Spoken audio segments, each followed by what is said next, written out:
Salut tout le monde, c'est Sylvain, comment allez-vous? Bien j'espère, bienvenue pour le tirage du jour. Une journée que je vous souhaite remplie de plein de belles énergies. Si vous désirez une consultation privée, vous trouverez toutes les informations pour me joindre dans la barre de description de cette vidéo. Elle s'affiche également au bas de votre écran. Et le numéro de téléphone, quant à lui, il est juste ici. C'est parti, place au tirage. Week-end du 8 et 9 juin 2024, un week-end qui, je l'espère, sera ensoleillé de par chez vous. Voici le tirage des 5 cartes, 5 énergies principales de cette journée. Faites votre choix entre une à deux cartes pour découvrir quelle sera là ou les énergies principales de votre week-end. Voici la carte numéro 1, ça c'est la 2, ça c'est la 3, ça c'est la 4 et bien sûr ça c'est la 5. Dites-moi bien dans les commentaires quelle carte vous avez choisi.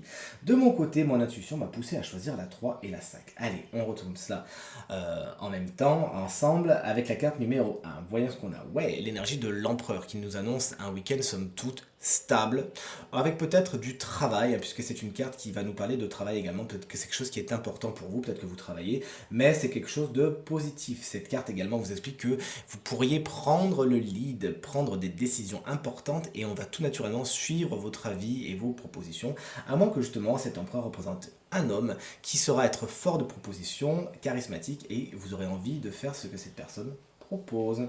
La carte numéro 2, découvrons-la ensemble. On est sur un 9 de coupe, il est inversé.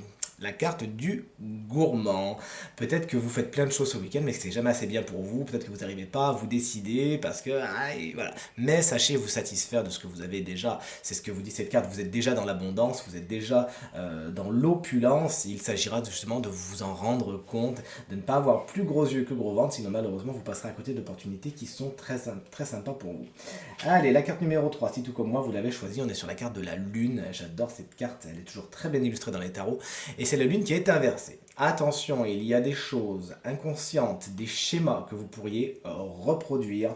Ils ne sont pas encore mis en lumière, ils demandent à être mis en lumière. Vous avez besoin de comprendre pourquoi vous agissez ainsi. Encore une fois, c'est compliqué à intellectualiser puisqu'on est sur une carte qui nous parle d'inconscient. Et peut-être même que ça va être déclenché par certains cycles lunaires. Vous pourriez y être sensible.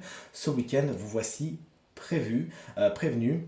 Sachez que face à certaines relations ce week-end, vous pourriez, je me répète, enclencher des schémas de comportement qui ne sont pas spécialement positifs pour vous. Il faut que vous en ayez justement conscience pour ne pas faire de mauvais jeu de mots. La carte numéro 4, si vous l'avez choisie, autant vous dire, annonce un week-end dynamique. Vous foncez à l'aventure, c'est des petits week-ends, je vais au bord de mer, je vais voir les amis, j'ai envie d'en profiter, cette belle énergie flamboyante, elle est pour vous ce week-end, vous avez envie de faire plein de choses, n'hésitez pas, et justement, ne brûlez pas non plus la chandelle par les deux bouts, sinon il faudra vraiment vous reposer un des 2 jours, mais profitez-en, ça peut être un personnage sous un signe de feu qui dynamise votre week-end, bélier, lion ou sagittaire, suivez-le ou suivez-la, et vous allez bien rigoler. Et la carte numéro 5, si vous l'avez choisie, nous parle de déséquilibre. Donc effectivement, la 3 et la 5 associées vont nous parler de déséquilibre, notamment au niveau émotionnel et inconscient, et pourquoi pas spirituel. Les déséquilibres, il y a des choses qui sont pas spécialement logiques dans votre façon de vivre ce week-end. Il pourrait y avoir un déséquilibre entre donner et recevoir, et vous pourriez tout simplement, notamment si vous avez choisi la carte numéro 3, être influencé par des schémas inconscients qui vous empêchent de voir les choses, les relations, les personnes telles qu'elles sont, et ça pourrait vous pousser à faire les mauvais choix. Sachez donc, vous savez que lorsque la carte est à l'envers, elle revêt toujours selon moi un conseil. Sachez donc prendre du temps, ne pas juger trop vite, laissez du temps au temps, laissez du temps aux relations, aux personnes, laissez les choses décanter avant de vous prononcer, puisque là concrètement votre vision peut être un petit peu partiale, subjective, et en tout cas manquer d'une certaine objectivité qui pour le coup serait bonne d'insérer dans vos jugements ce week-end. Tirage terminé, j'espère qu'il résonnera avec un maximum d'entre vous et vous permettra de passer la journée la plus positive possible.